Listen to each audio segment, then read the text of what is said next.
জগন্নাথ বিশ্ববিদ্যালয়ে 24-25-এ আসা খুবই গুরুত্বপূর্ণ একটা এমসিকিউ আমাদের আজকের প্রশ্ন। প্রশ্নে কি বলা হয়েছে দেখা যাক। বলা হয়েছে 5% Na2CO3 এর দ্রবণের মোলারিটি কত।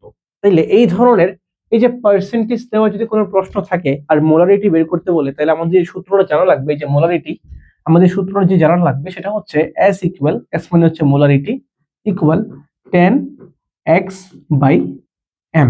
ঠিক আছে, S মানে হচ্ছে মোলারিটি, 10 মানে তো 10, x মানে হচ্ছে শতকরা পরিমাণ এবং m মানে হচ্ছে এটার আণবিক ভর। ঠিক আছে, আচ্ছা তাহলে দেখো তো 10 লিখলাম, x এর জায়গায় কত লিখবো 5, কারণ 5% বলা আছে, তাহলে into 5। Okay, divide by m, m মানে কি এই যে এটার ভর। এটার ভর কিভাবে নির্ণয় করব দেখো তো। সোডিয়ামের কত 23, তাহলে 23 গুণ 2 প্লাস কার্বনের কত, কার্বনের হচ্ছে 12, ওকে, প্লাস অক্সিজেনের কত 16, 16 গুণ 3।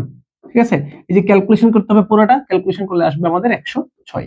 আর এমন কিছু যেগুলো ইম্পর্টেন্ট যৌগ, ওগুলো একটু আমাদের মনে রাখার চেষ্টা করতে হবে, ঠিক আছে, যেন পরীক্ষার হলে বসে এগুলো যেন করতে না হয়। ঠিক আছে, তো আমরা লিখলাম কি x ইকুয়াল 5 এবং m ইকুয়ালস কত, m ইকুয়ালস 106। ঠিক আছে, তাহলে চলো এবার আমরা ক্যালকুলেশনটা করি। কি হয় দেখো তো, ক্যালকুলেশনটা করা হয় উপরে হচ্ছে 50 আর নিচে হচ্ছে 106।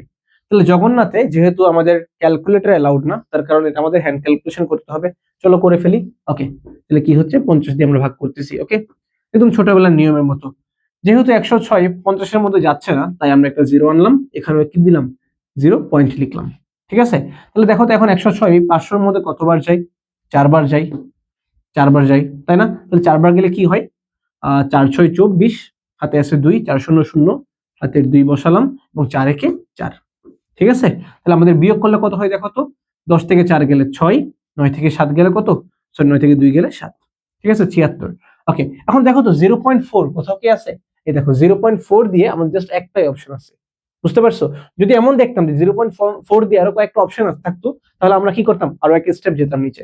যেহেতু আমাদের 0.4 দিয়ে জাস্ট একটাই অপশন আছে, তাহলে আমরা বলতেই পারি যে আমাদের অ্যান্সার হচ্ছে কি 0.47। তাহলে আশা করি বুঝতে পেরেছো।